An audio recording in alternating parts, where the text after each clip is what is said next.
Salve, salve pessoal! Estamos mais uma vez aqui com vocês no nosso podcast Gospel Class. Hoje eu deixei meu companheiro de lado. Aliás, ele não está de lado não, ele está aqui atrás dos bastidores, preparando tudo, organizando tudo, que é o nosso CEO, Marcel Bosa. Mas, você já me conhece, Marcos Pires, tenho hoje o prazer de receber aqui ele que é pregador, trabalha dentro do âmbito empresarial e veio aqui para trazer algumas reflexões, algumas indagações para mim e para você sobre a liderança, em especial uma liderança dependente do Espírito Santo. Bom, eu sou com ele, seja muito bem-vindo, Vinícius Cassiano, né? Você gosta de ser chamado mesmo de Cassiano, é isso? É Cassiano. Cassiano, então seja bem-vindo, Cassiano, uma honra poder receber você aqui, viu? Eu que agradeço, pastor Marcos, Marcel, pelo convite, é uma honra estar aqui com vocês. E vamos lá para esse bate-papo, eu acredito que vai ser uma benção. Legal. Bom, eu quero conhecer um pouquinho também da tua história. Quem é o Cassiano? O que ele faz? Né? Quais as atribuições dentro do ministério? Me conta um pouquinho. Legal. Na verdade, o Cassiano é presbítero da IADSE, né? A Igreja Evangélica Assembleia de Deus em Curitiba. A congregação nossa é do Pinheirinho. A congregação do Pinheirinho fica na marginal da Linha Verde, uma congregação pequena ali. Estou ali desde 2010. Já trabalho na área da educação cristã há pelo menos 12 anos, dando curso do nosso curso do Ensinai há pelo menos 12 anos. E prego a palavra também nesse tempo, né? Já tem 12 anos pelo menos. O teu pastor é o pastor Alzias? Não. Não. É hoje o pastor Albari. Albari. Alzias, congregação Pinheirinho, né? Perfeito. Que bacana. Então como que você entrou para o âmbito religioso cristão, principalmente na Assembleia de Deus? Me conta um pouquinho. Rapaz, essa é boa. Na verdade, eu não conhecia Jesus, né? A minha situação era uma situação complicada, de vício, morador da periferia, né? Situação bem complicada minha. Aí a minha esposa decidiu ir para a igreja e começou a fazer campanhas, pedindo que Deus restaurasse o casamento dela e tal. Eu não sabia, ela também não sabia, que Jesus já tinha um plano na minha vida, começou a desenrolar esse plano e fez quem eu sou hoje, né? Legal. E aí eu me lembro de 1 Coríntios 15:10, Paulo disse, pela graça eu sou o que sou. E essa é a minha fala, pela graça eu sou o que sou. Que bacana, rapaz. E é engraçado, né? Deus escolhe aquilo que o ser humano normal não vai escolher, né? Ele vai trazer para a revelação nossa aquilo que é o propósito mediante a nossa disposição. Talvez um dos maiores problemas da sociedade é não se disponibilizar para Cristo. O que você acha disso? Na verdade, eu vejo como um grande problema, Marcos, as escolhas serem pautadas na ótica humana. E a gente sempre vai escolher o mais preparado. A gente sempre vai escolher aquele que já dá indicativos de ser bom. A gente nunca escolhe o ruim, em nada. E aí, no entanto, o Senhor aparece e ele escolhe os ruins. É só Deus para fazer uma escolha dessa. Eu gosto quando ele vai dizer para Paulo, fica tranquilo, meu poder se aperfeiçoa na sua fraqueza, né?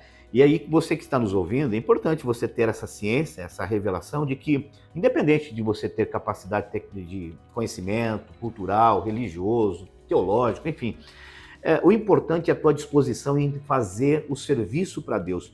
Hoje o maior problema dentro de um ambiente de liderança talvez seja a questão de servir, né? E hoje a gente vai falar um pouquinho sobre essa questão da liderança, em especial a dependência de um líder na área espiritual. Mas quando a gente olha para a palavra de Deus, Cassiano, a gente vai perceber que o próprio Cristo exerceu a liderança obedecendo o próprio Espírito Santo. Você vai ver ele dentro do começo da sua jornada ministerial, sendo conduzido, e a Bíblia vai dizer isso, que ele vai ser conduzido pelo Espírito Santo ao deserto. Não é isso? É isso mesmo. Mas não é o que nós queremos, né? Nós queremos ser conduzidos pelo Espírito Santo a campos verdejantes. Não queremos ser conduzidos a desertos, a vales, a dificuldades, a naufrágios, né? Não queremos. No entanto, ele é o oleiro, né? Nós somos o vaso de barro e ele faz como lhe apraz. E isso é sensacional. Bacana. Vamos falar então sobre liderança. Para você, Cassiano, você que também tem empresa, você que lidera, o que é um líder? É bacana. O líder é o que puxa. O líder não é o que empurra. A gente sempre fala na empresa sobre a diferença do líder e do chefe. O chefe diz, faça. O líder diz, façamos. Ele pega para fazer e ele dá exemplo de como faz. Ele ensina na teoria e também na prática. Então é alguém que tem habilidade, né? E com isso ele conquista credibilidade para conseguir passar a função ou qualquer coisa que seja necessária. Muito forte. Você falando sobre Jesus falar e a questão do líder, na verdade, né? Eu lembrei agora de Marcos, capítulo 4, quando você vai ver Jesus, ele quer atravessar o mar ali da Galileia, há aquela questão da tempestade, mas a primeira expressão que ele utiliza naquele capítulo é passamos para o outro lado. Ele não pede para ninguém passar, ele vai junto, né? E a liderança de Cristo, na minha percepção, é a maior liderança que nós temos hoje como referência, é a liderança que devemos, como você acabou de dizer, ele está junto, né? O líder não vai deixar alguém sozinho, ele vai puxar essa responsabilidade, vai servir, né? Você vai olhar, por exemplo, Cassiano, a expressão de Jesus utilizada quando Pedro está ali, no último momento na Santa Ceia, que ele vai lavar os pés. Se a gente olhar pelo contexto daquela passagem, todos que estavam lá deveriam ter feito aquele trabalho, mas ninguém fez.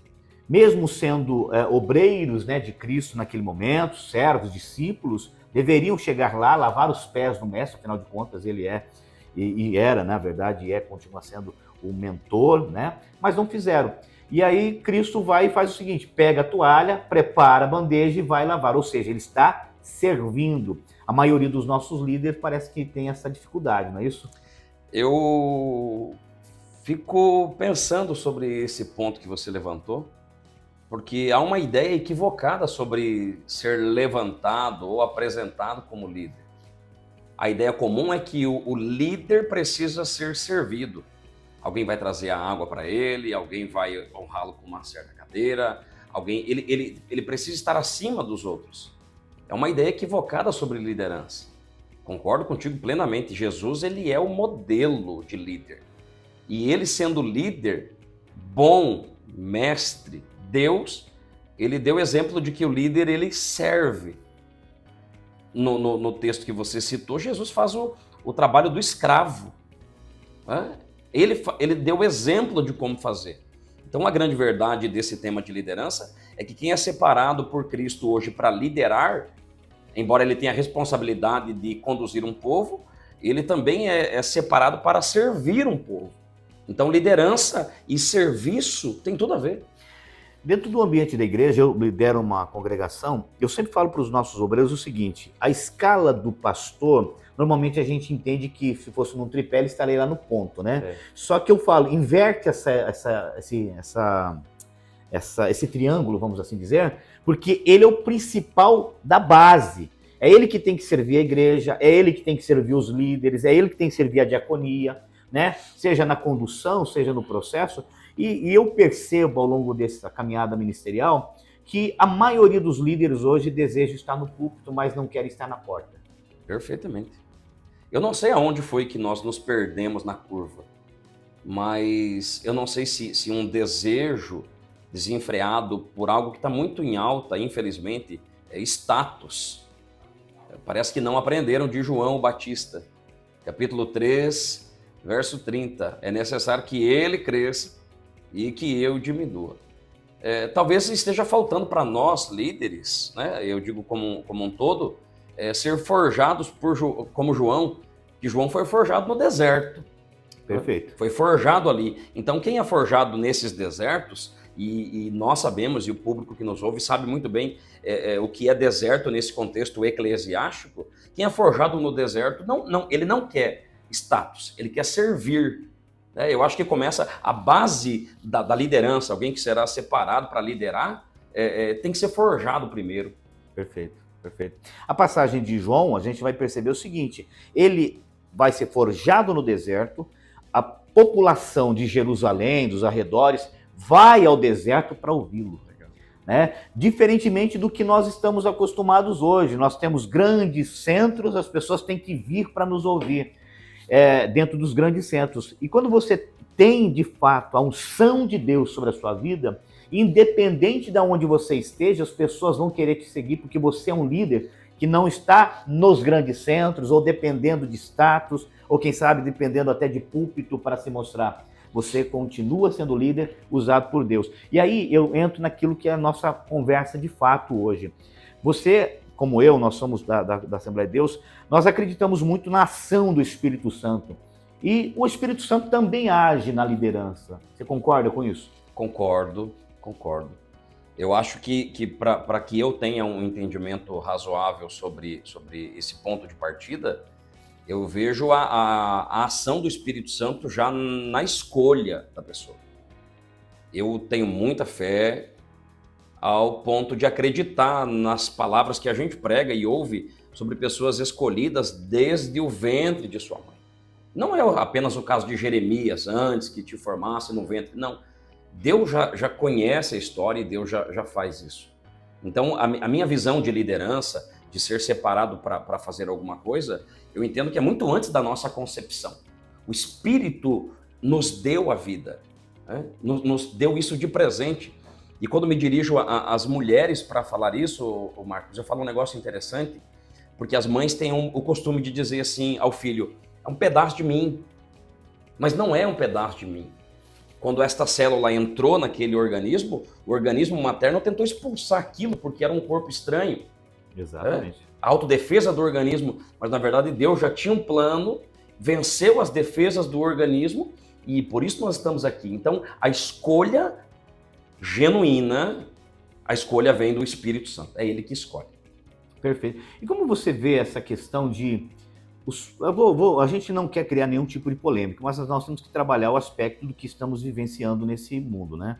Hoje nós temos muitos líderes que foram chamados por Deus, obviamente, mas estão sendo deixados de lado.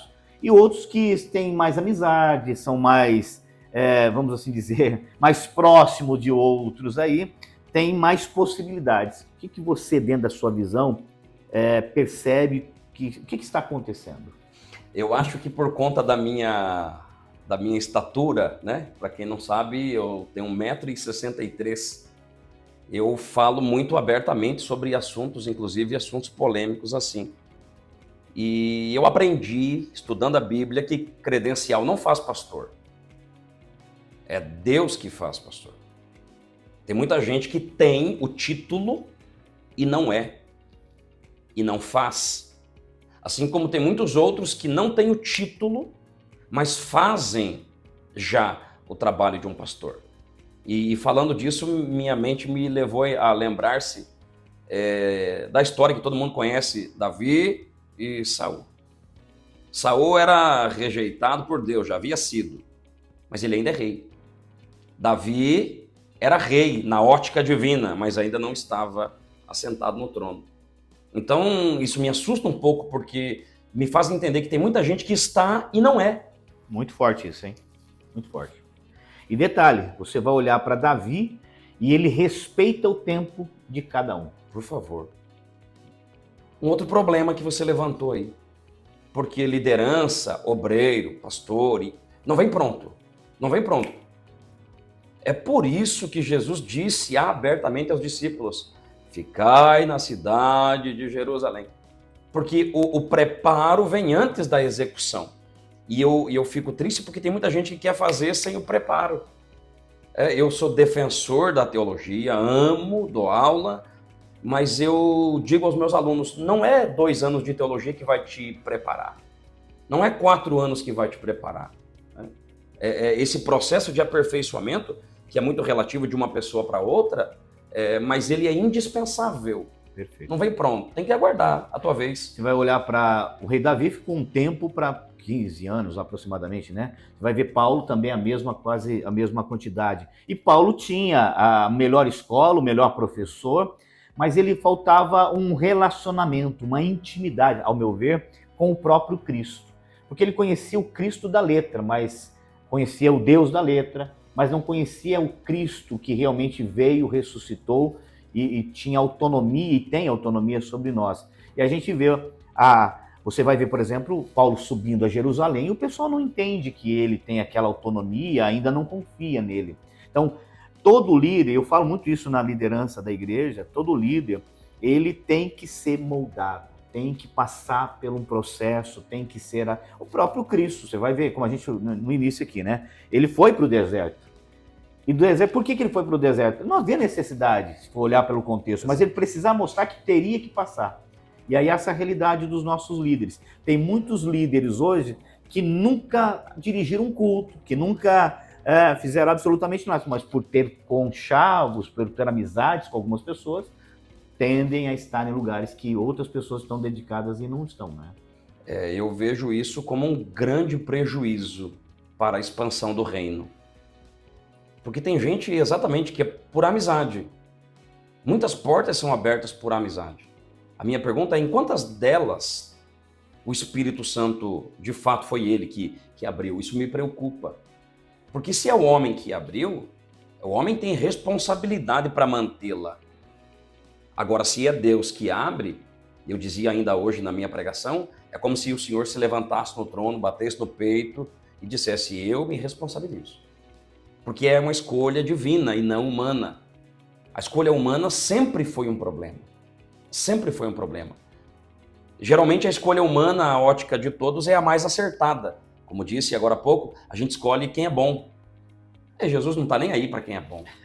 Jesus escolhe quem é ruim mesmo e diz, vem para cá, eu te ensino, te dou vocabulário novo, te dou roupa nova, e é assim que ele faz. Ele escolhe o errado. Se você analisar o colégio apostólico, diga para mim quem ali é bom. Você vai ver um Pedro andando com uma espada durante 3 anos e meio, né? Do lado de Jesus. E você vai ver o meu líder, que é Jesus, o nosso líder, nunca olhando para Pedro e fala, Pedro, você não pode andar mais comigo. Né? Muito pelo contrário. Pedro, ele é daquele que dá problemas, e eu gosto dessa personalidade de Pedro, só que Jesus vai tratá-lo, e vai tratá-lo com o devido respeito que ele merece. Porque todo mundo, todos nós aqui, precisamos respeitar a cada um. Cada um tem uma forma, né? É verdade. Cada tem um jeito de ser, uma forma de falar, uma forma de agir, mas Jesus, ele respeita isso na liderança de Pedro. E eu amo essa passagem, quando ele olha para Pedro e fala assim, Pedro, tu me amas? Ele começa a tratar a Pedro, porque o líder que tem o Espírito Santo, ele não age pelas razões humanas, mas pela graça do Espírito Santo, ele vai conduzindo outros líderes a status, a níveis maiores. Eu acredito que você tem essa mesma consciência disso, né? Você está há quanto tempo que você disse no ministério? 12 anos. 12 anos. Quanto tempo, né? Se dedicando, se empenhando, dando aula, né? Então faz parte esse aprendizado, só que infelizmente tem outros obreiros aí que sequer dirigir um culto uma vez na vida e tem algumas situações. Mas vamos falar um pouquinho do Espírito Santo, porque eu amo, né? Ele é o nosso amigo. Dentro de uma liderança, dentro da sua percepção, dentro da sua visão, o que o Espírito Santo pode fazer? Meu Deus, essa é difícil. Essa é difícil. Nós gostamos de dar crédito a nós mesmos. Por exemplo, eu estudei e o que eu aprendi eu tenho condições de ensinar porque eu aprendi. É mérito meu. Só que, na verdade, Paulo escreve aos Filipenses que ele, Jesus, opera em nós o querer e também o efetuar. Então já não sobrou muita coisa. Se o Espírito opera o querer e também o efetuar, não sobrou muita coisa. E o texto que citei anteriormente, 1 Coríntios 15, verso 10, Paulo está fazendo defesa do seu apostolado, e ele diz que não é digno de ser chamado apóstolo porque perseguia a igreja e tal. Ele diz, pela graça eu sou o que sou. Ele prossegue o versículo, e a sua graça não foi vã para comigo. Antes trabalhei mais do que todos eles. Eu não sei o que está com Paulo ali, ele para e diz assim, todavia não eu, mas a graça de Deus que comigo está. Agora eu entendo, Paulo está dizendo, eu prego porque a graça me leva para pregar. Eu abro igreja porque a graça me leva para abrir. Eu sou apedrejado, açoitado, tenho que descer dentro de um cesto à cidade de Jerusalém e eu não paro, porque a graça me faz prosseguir. A graça ali não é favor imerecido. É outro contexto. Perfeito. A graça ali é a ação do Espírito Santo que leva Paulo a fazer. Para eu encerrar esse raciocínio, João fala da mesma coisa, o apóstolo. Capítulo 3, verso 8, João diz assim: o vento assopra onde quer, ouve-se a sua voz, mas não sabes de onde ele vem, nem para onde ele vai. É assim todo aquele que é nascido do Espírito. Porque quem nasceu da vontade de Deus, da vontade do Espírito, ele já não faz o que quer. Ele faz aquilo que o Espírito manda ele fazer. E isso é maravilhoso. Falando de Paulo, né? Ele está pregando lá no terceiro andar, Eutico cai, aquela passagem que todo mundo conhece. Ele termina, para um pouco a passagem ali, a pregação, desce, ressuscita aquele menino, leva ele de volta, continua pregando, a madrugada está indo. Detalhe, ele pede para os seus companheiros, vão de barco, vão caminhando, eu vou a pé.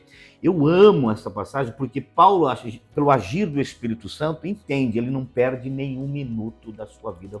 Ele precisa utilizar cada segundo ali para pregar. Né? Essa é a ação do Espírito Santo que ele está contando ali para você, né? Que você acabou de montar. É a graça que me faz isso.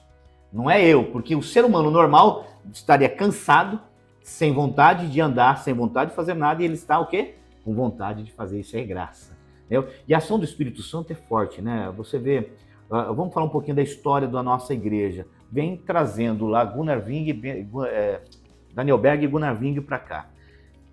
Como?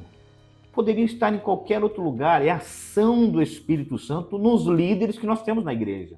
Né? Você vê a ação do Espírito Santo trabalhando a ponto de chegarem aqui e Deus agir. Isso, se fosse depender deles, não tinha a linguagem, não conheciam o dialeto, nada, absolutamente nada. Mas o quê? É graça. É verdade. Nós colocamos as dificuldades. Mas quando o controle está nas mãos do Espírito Santo, a coisa muda. Amo falar de Paulo, amo. Você lê Atos capítulo 13, a igreja de Antioquia da Síria, eles retornaram agora de Jerusalém, Paulo e Barnabé. Na verdade, foram Paulo e Barnabé e na volta veio Marcos junto, né? Teu xará. Marcos veio junto. O Marcos da Bíblia ali achou que era fácil andar com Paulo. Tanto é que desistiu, né? Descobriu que não, andar com Pedro era mais fácil um pouco. Mas quando eles retornaram de Jerusalém, que haviam ido levar mantimento, chegaram num culto eu brinco dizendo que é culto de segunda-feira, culto de oração. Alguns mestres ali orando, e o Espírito disse, não sei quem ele usou, não sei se foi o som audível, eu não sei, mas o Espírito disse, apartai-me para mim, Saulo e a Barnabé. Viagens missionárias. Eu não vejo ali, Marcos, o pastor da igreja falando, você vem para cá, depois você vem para cá, construindo um itinerário para eles. A igreja ora e os despede. Só isso. Aí a Bíblia diz, e guiados pelo Espírito foram a Seleucida, Chipre, Pafo e Salamina. Quer dizer que o itinerário das viagens de Paulo e também de Barnabé por um período estão nas mãos do Espírito Santo. É ele que direciona e não a vontade de Paulo, nem a vontade do dirigente da igreja de Antioquia. Não era, era o Espírito. O que você acha que está errado então? Porque hoje, se a gente for olhar, não se ora mais para levantar um líder na igreja. E a gente não é trazer polêmica aqui, pessoal, mas nós temos que falar a realidade. Não se ora mais para poder ter um gestor dentro de uma determinada organização. Não se ora mais sequer para sair de casa. Dentro desse contexto, o que você acha que nós nos perdemos no meio desse caminho aí? Acho que você matou a charada. A falta de oração. Eu sou da época que o pastor não dormia, porque ele precisava consagrar alguém, e esse alguém está lá congregando com ele, e esse alguém ia para a oração. E ele pedia para Deus, ele não pedia para o pastor, separa eu, consagra eu, ele pedia para Deus. E o Espírito incomodava, entre aspas, o pastor e dizia, leva ele. E aí, às vezes, na ótica comum, o pastor dizia, mas ele tem isso aqui, ó. Ele ainda não está adequado, e o Espírito dizia, é ele. E enquanto o pastor não fazia a separação, ele não voltava a dormir. Porque quem escolhe, na verdade, ainda que na nossa ótica o obreiro não sirva, quem escolhe é Deus. Ananias queria ser pastor, é essa a impressão que me dá. Porque veja que Jesus apresentou o candidato para ele. É esse aqui, ó. Ele está lá na casa de Judas, o curtidor de couro, está cego, está orando, inclusive já contei para ele que você está indo. O nome dele é Saulo, ele veio de Tarso, capital da Cilícia. O que Ananias disse? Não, esse não. Ananias não aprovou aquele que Jesus já tinha aprovado. Jesus foi obrigado a dizer para ele, vai, porque ele é para mim um vaso escolhido. Eu fico maravilhado disso. Então o que nos falta, segundo o que eu entendo, falta oração realmente para separar líderes, para separar obreiros, para tudo na verdade, para sair de casa, para comprar um carro, para vender uma casa. A gente está fazendo muita coisa sem oração. E é por isso que está dando tanto errado as coisas. É por isso. Tendo a sua ótica, Cassiano, o que você acredita que o Espírito Santo ainda tem a fazer na igreja? Eu gosto de ilustrar isso. Há muita confusão no tocante à ação de Deus no nosso meio. Alguns dizem que é Jesus que opera, mas a gente criando uma separação teológica, Deus, o Senhor, operou no Antigo Testamento, Jesus cumpriu as profecias, foi ao céu e disse, não vos deixarei órfãos. Então nós temos a ação do Espírito Santo, né? Operando na terra, operando em nós. Eu digo que ele é o pai que pega a noiva na igreja, no dia do casamento, e ele vem vindo por aquele corredor estreito. Os irmãos já foram no casamento, sabe como que é? Passo a passo, que não é fácil, hein? Tem que ir devagarzinho. Passo a passo. Qual é a missão do Espírito? Entregar ao noivo. Entregar ao noivo. E é ele que arrasta, não é a noiva que arrasta. É o Espírito Santo que arrasta pelo caminho para entregar. E eu amo saber que o Espírito faz isso. É demonstração de amor. Que se ele me solta, eu vou fazer escolhas ruins. Se ele me solta, eu vou querer apressar as coisas.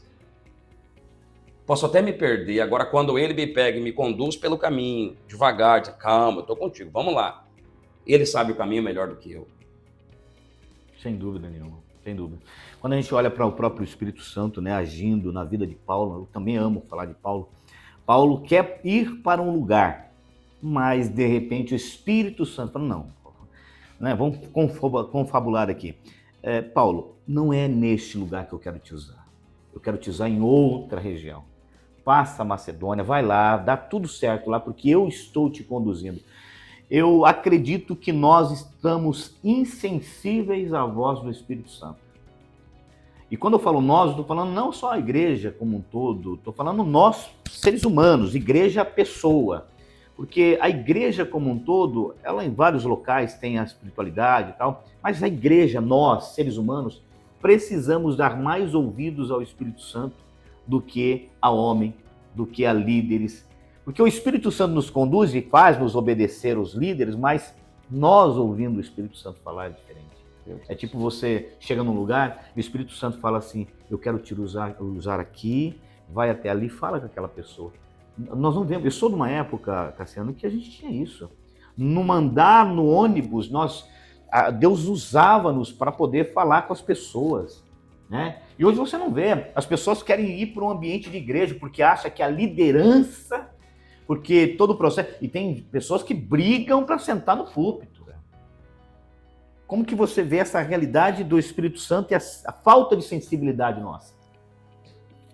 Tem gente que está preso à igreja pelo cargo, infelizmente, pela cadeira, alguma coisa nesse sentido. O que não combina com o exemplo de Cristo. Não combina nem um pouco. E sim, de fato, nós estamos afastados dessa vontade divina. Eu gosto de dizer que, às vezes, Deus grita. Aí todo mundo ouve. Algumas coisas que têm acontecido na nação é Deus gritando. Todo mundo ouve. Mas tem coisas que Deus fala baixinho. Só consegue ouvir quem está perto. É forte, hein? Só consegue ouvir quem está perto. E aí eu olho para a Bíblia e digo assim, tá bom, mas perto quanto? Aí tem a mesa da ceia, que na verdade, eu vou até aproveitar, não é mesa. A pintura do pintor lá não condiz. Não é mesa. Ele sentava no chão. Exato. Sentava no chão, num pedacinho de couro ali, enfim. Um aqui, outro. E do lado de Jesus tem um João. E aí eu vou dizer, aí tá bom, João. João vai dizer, não tá nada. Aqui, ó. Mais próximo possível. E ele vai deitar a cabeça no peito do mestre. Ele quer ter intimidade. Talvez por isso que o evangelho que ele escreve é diferente dos outros. Pela intimidade que ele tinha, né, com Jesus. E eu vejo exatamente essa situação, é porque Deus ainda fala, é a gente que se afastou, a gente quer o controle das coisas. E quando dá errado, a gente culpa ele. Mas o controle não está nas mãos dele, infelizmente. A gente tira, né? Você falando de João, eu gosto muito de uma expressão que é o seguinte: nós temos que estar tão próximo de Cristo a ponto de sentir os espinhos da cruz. Porque aí nós vamos entender um pouco aquilo que ele passou para cada um de nós. E não existe liderança maior do que a dele. E o serviço dele, a entrega dele com relação à liderança, né? Ele poderia descer daquela cruz? Sim, claro que poderia. Ele poderia deixar tudo, mas eu gosto da expressão final, tetelestai, está consumado. Um líder usado pelo Espírito Santo tem uma missão e essa missão não vai ser interrompida. O que falta para nós hoje, Cassiane, eu acredito que você também entenda isso, é nós estarmos atentos àquilo que Deus nos colocou como propósito e, de fato, ser usados pelo Espírito Santo para não perder no meio do caminho esse propósito. O que você acha disso? Você falou sobre tetelestai, de telos, é o acabamento, né? É o final, só que o final da missão messiânica. Exato. Tem gente que acha que tudo se acaba ali. Não, tudo começa ali, ou recomeça, melhor dizendo. Tem uma expressão de Lucas, em Atos, ele escreve a Teófilo, ele diz assim, tudo que Jesus começou a fazer. Mas Jesus não terminou? Mas está consumado. E aí Lucas diz, tudo que ele começou a fazer e a ensinar. Então quer dizer que não acaba ali. Tem a igreja. Perfeito. Tem os obreiros. A parte que cabia a ele revelar a igreja ficou ali. Ok. Mas agora tem todo um processo. E eu gosto da expressão que ele usa em Atos também, capítulo 1, que fala o seguinte, eu estou indo, mas eu vou deixar alguém para vocês, tá? Eu vou deixar um amigo para vocês. Eu gosto disso, porque normalmente no meio da liderança a gente se perde um pouco com relação a algumas decisões são tão importantes que nós vamos perdendo no meio da caminhada pessoas que estão do nosso lado. Só que o Espírito Santo está junto. Ele é o nosso amigo. E não tem outro. O Marcel Bosa, que é o nosso diretor da Gospel, você, qualquer um de nós podemos um dia errar e, quem sabe, deixarmos. Mas o Espírito Santo não. Atos 27, eu amo esse texto. Naufrágio. Os crentes têm medo de ouvir o nome Euroaquilão. Euroaquilão. Dá medo. E aí você olha Paulo no versículo 20, Paulo vai dizer, e já vendo muitos dias, que não víamos sol, nem estrela, e caindo sobre nós uma não pequena tempestade, fugiu-nos toda a esperança de salvarmos. Ele está falando dele. Sim. Você imagina alguém como Paulo perder a esperança? E esperança não é esperare, também não é paciência de macrotimia, é elpida. Elpida é antecipação da alegria. Mas o cenário era tão ruim todo dia, que Paulo disse, não vai mudar. E ele perdeu a esperança. Aí ele deita, dorme, acorda. Tem sol? Não tem. Tem estrela, lua? Não tem. Já tem terra à vista? Não tem. Mas ele acorda dizendo, varões e irmãos, tenham bom ânimo. Tem que ter acontecido alguma coisa. Porque o homem deita de um jeito, sem esperança, e acorda dizendo, tenham bom ânimo. Por que, Paulo? Que essa mesma noite um anjo do Deus ao qual eu sirvo esteve comigo e me fez saber que ninguém vai morrer. Porque tem situações que Deus muda o cenário e nos põe num cenário novo. Tem situações que ele não muda cenário algum, ele entra conosco no cenário. Forte. E eu gosto de saber que ele está comigo. O cenário é o que menos importa. O que importa é se ele está no cenário comigo. E é por isso que a gente fala sobre o Espírito Santo, porque às vezes a gente vai na igreja, a gente ora, e ele não resolve o problema, mas ele nos fortalece para vencer o problema. Às vezes isso me deixa chocado. Essa passagem de Paulo é muito forte, porque no meio da adversidade, Deus sempre tem um líder para tomar uma decisão. Ele já tinha dito lá para o capitão, olha, não é melhor a nossa viagem aqui, não vai dar certo. Só que não dão ouvido, né? As pessoas preferem ouvir o homem, É verdade. mas acabam não dando certo. Aí você vem com esse vento, que é uma bifurcação, vamos assim dizer, de vários lugares, né, de ventos ali, e você vai ver Paulo tomando uma decisão. Já passava noites sem comer, dias estavam lá, vários dias, 273, se não me falha a memória, 72? Eu não lembro agora. Também não me recordo agora, depois o nosso menino vai passar ali e colocar embaixo aqui. Mas olha que interessante, e ele disse, ninguém vai perecer. Isso é a autoridade de alguém que tem o Espírito Santo. É verdade. Não tem como alguém passando a noite, quase arrebentado, dizendo, eu não vou aguentar, dorme, levanta. Não, fica em paz, ninguém vai perecer. É legal esse não vai perecer, porque a gente precisa terminar o texto então. Porque o navio encalha no banco de areia. E eu amo isso aqui. O navio ele só é destruído quando ele encalha. Enquanto ele está sendo varrido pelo vento, ele está intacto. Pode não ter vela, pode não ter mastro, pode não ter nada. Mas ele não é destruído. Ele é destruído quando ele para, quando ele encalha. Eu gosto de dizer que isso aí é o crente. O crente na prova, levado de um lado para o outro, ele ainda está vivo, ainda está inteiro. Quando ele para, quando ele encalha, aí ele começa a perder pedaços. Isso é ruim. Então ninguém vai perecer. Mas tiveram que pular do navio e cada um se agarrou numa tábua, num pedaço do navio e tiveram que nadar até a praia para salvar a sua vida. E tem gente que tem ideia equivocada sobre o não perecer, achando que ele vai fazer tudo. Ele não vai, ele vai dar recurso. Porque tem a parte divina, tem a parte humana. Marcos 16, 20, eles estão descendo o monte, pregando, e a Bíblia diz que o Espírito cooperava com eles, confirmando a palavra com sinais. O Espírito Santo coopera. Eu faço e ele me ajuda. Eu pego para fazer e ele me ajuda.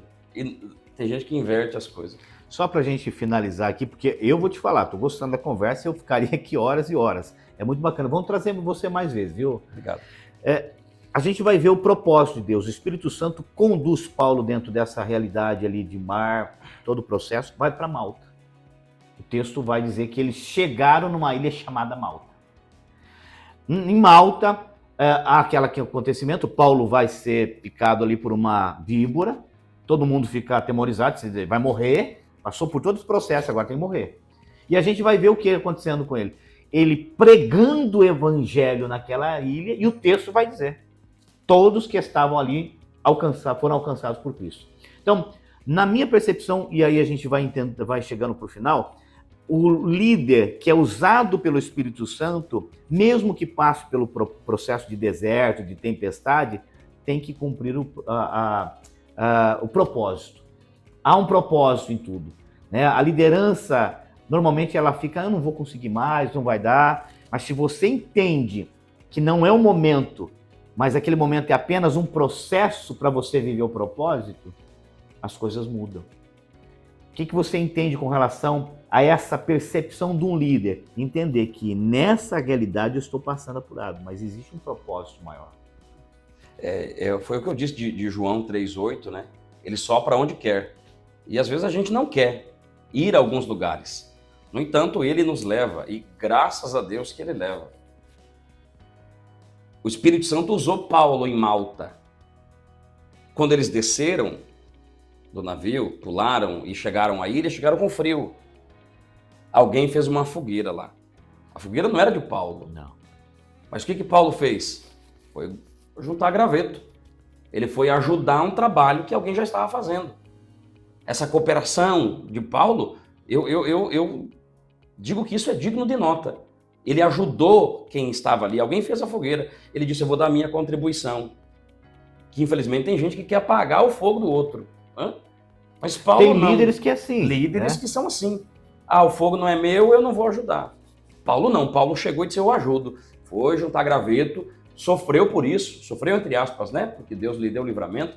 Foi picado pela víbora. mas cooperou ali, teve liberdade para falar o evangelho, propagou o nome de Jesus ali e o Espírito operou grandemente na ilha de Malta. Isso é ser conduzido pelo Espírito Santo. Isso é ser conduzido pelo Espírito. Que bacana. Vamos lá. Qual que seria a dica de ouro para um líder religioso cristão? Quando eu falo religioso, eu estou falando a nível de igreja, mas eu não gosto muito dessa religiosidade. Nós construímos um negócio muito... Somos religiosos. Não, nós somos cristãos, nós temos que ser referentes. Mas qual que é a grande dica que você deixaria para o nosso público com relação a esse serviço, mas ao mesmo tempo a dependência do Espírito Santo? A dica que eu deixo é chegar perto, se aproximar na oração, no estudo da palavra, porque com certeza o Espírito vai falar. Quantas vezes nós pegamos a Bíblia para ler, vamos ali em Salmos. Rapaz, uma vez eu recebi algo assim impressionante. Eu fui ler e li Salmo 42, escrito ali por um dos filhos de Corá. As minhas lágrimas servem-me de mantimento dia e noite. Porquanto me dizem constantemente, onde está o teu Deus? Eu li aquele texto e eu disse, sou eu. É comigo esse negócio aqui. E aí entendi ali, no próprio texto, o Senhor dizendo, espere em Deus, pois ainda o louvarei. Aleluia. É uma questão de proximidade. Eu entendo que é proximidade. Claro que nós nunca seremos perfeitos. Mas nós não podemos aprender errado, Marcos. Nós não falamos teologia, falamos teologias. E tem uma teologia humanista que paira na igreja, que evidencia o homem, coloca o homem no centro. Eu não quero ser polêmico, mas tem uma irmã abençoada aí que cantou aquela canção, só quem tem raiz suporta o que eu suportei. Eu não consigo concordar com isso. Porque eu estou dizendo, eu venci a prova porque eu tenho raiz. Mas eu não sou uma árvore. Eu leio João 15. É boa. Jesus está dizendo, eu sou a árvore. Sua videira. Eu né? sou. Vocês são ramos. Paulo sabe disso. Por isso que ele escreve Colossenses, capítulo 2, verso 6. Andai nele arraigado. Arraigado não é enraizado na terra, é agarrado nele, ligado nele. Se estivermos ligados nele, com certeza nós vamos ser cristãos melhores. Vamos produzir mais, vamos amar mais, vamos errar menos. Vamos comprar alguma coisa? Pode, Senhor. Alguém diz aí, quem cala consente. Trouxeram isso para a igreja, mas não. Quando Jesus está calado, é não. Então, Jesus, quando cala, não consente, não. Às vezes é o silêncio de Deus. E a gente é muito precipitado, imediatista, toma decisões erradas. Então, para finalizar aqui a dica, busca Deus, a oração, sensibilidade do Espírito Santo. Ele está no fogo, ele está na tempestade, ele está no temporal, ele está no vento. Às vezes é uma voz calma e tranquila e só ouve quem está perto. Show de bola. Eu ficaria aqui, meus queridos, muito, mas o meu CEO aqui já disse, está na hora de finalizar. Pessoal, eu vou trazer mais ele, tá? Vou trazer mais o nosso querido presbítero, né? Presbítero Cassiano. Eu não gosto de ficar aqui no nosso podcast falando de presbítero, pastor. Aqui nós somos servos. E a ideia nossa é servir você com conhecimento, mais informações. Muito obrigado, viu, Cassiano? Deus abençoe a sua vida. Possamos aí voltar a mais oportunidades como essa. E se você tem algum tema, se você tem alguma dica, né, para dar aqui para nós, fique à vontade. Siga nós nas redes sociais, Gospel Class. O nosso site está aqui atrás, aqui, ó, plataforma cristã Gospel Class. Aproveita, conheça os nossos cursos. Nós temos bons cursos. Aliás, só você não está lá ainda, hein? Só eu. Mas vai estar, né? Amém. Vamos preparar. Vamos mudar isso. Vamos preparar isso. Queridos, entra lá, www.gospelclass.com.br e vai ser bênção para a sua vida. Muitos professores, muito conteúdo bacana. Deus abençoe. Na próxima, estamos de volta, querendo Deus.